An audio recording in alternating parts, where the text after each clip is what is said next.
নাবালক সন্তান সালাতের ইমামতি করতে পারবে কি না, এই কাঙ্ক্ষিত বিষয় বর্তমানে খুব ছড়িয়ে গিয়েছে যে নাবালক সন্তান সালাতের ইমামতি করতে পারবে না। জবাব যদি আমরা দেখতে চাই তাহলে আজকে থেকে 1450 তার পূর্বে রাসূলুল্লাহ সাল্লাল্লাহু আলাইহি সাল্লামের সাহাবী আমর বিন সালামা বর্ণনা করেন। আমর বিন সালামা হতে তিনি তার পিতার সূত্রে বর্ণনা করেন। তারা একটি প্রতিনিধি দল রাসূলুল্লাহ সাল্লাল্লাহু আলাইহি ওয়াসাল্লামের কাছে যান। ফিরে আসার সময় রাসূলকে জিজ্ঞাসা করলেন, হে আল্লাহর রাসূল, আমাদের সালাতের ইমামতি করবে কে? রাসূল তখন বললেন, তোমাদের ভিতরে যে সর্বাধিক কোরআনের পারদর্শী যে সেই তোমাদের সালাতের ইমামতি করবে।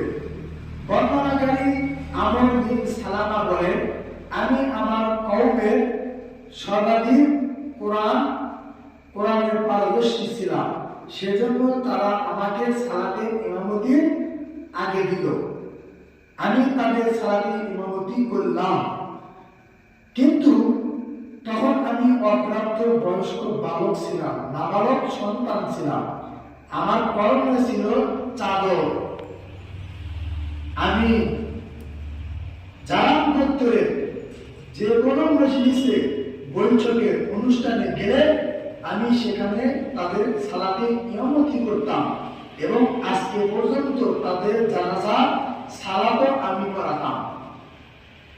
হাদিস হচ্ছে আবু দাউদের হাদিসের মান হচ্ছে সহিহ 587 নম্বর হাদিস এবং 586 নম্বর হাদিসে ওই একই সাহাবী আমর বিন সালামা হতে বর্ণিত, তিনি বলেন, কুনতু আ'আমুহুম ফি বুরদাতিন মুসালা, আমি তাদের সালাতের ইমামতি করেছি একটা চাদর পরা অবস্থায়। ফিহা ফাতকুন, সে চাদরে ছিল তালিযুক্ত সেরা চাদর। ফাকুনতু ইযা সাদাতু খরাদাস্তি, যখন আমি সিজদায় যেতাম তখন আমার নিতম্ব বের হতো। তাহলে বোঝা যাচ্ছে কত ছোট বাচ্চা।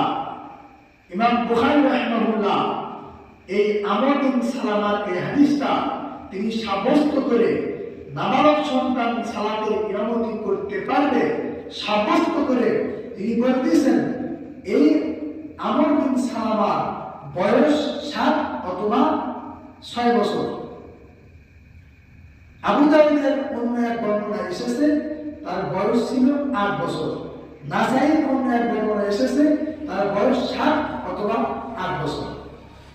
যাই হোক, আমরা বুঝলাম যে রাসূলুল্লাহ সাল্লাল্লাহু আলাইহি ওয়াসাল্লামের সাহাবী আমর বিন সালামা 7 বছর 8 বছরের একটা নাবালক সন্তান, সাবালক হননি, তাহলে তিনি সালাতের ইমামতি করেছেন।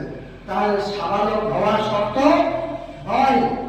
আল্লাহ রাসূল সাল্লাল্লাহু আলাইহি ওয়াসাল্লাম এর আনিত সুন্নাত তার এই হাদিস দ্বারা আমরা বুঝলাম যে সালাতে নাবালক সন্তান ইমামতি করতে পারবে, সমস্যা হবে না।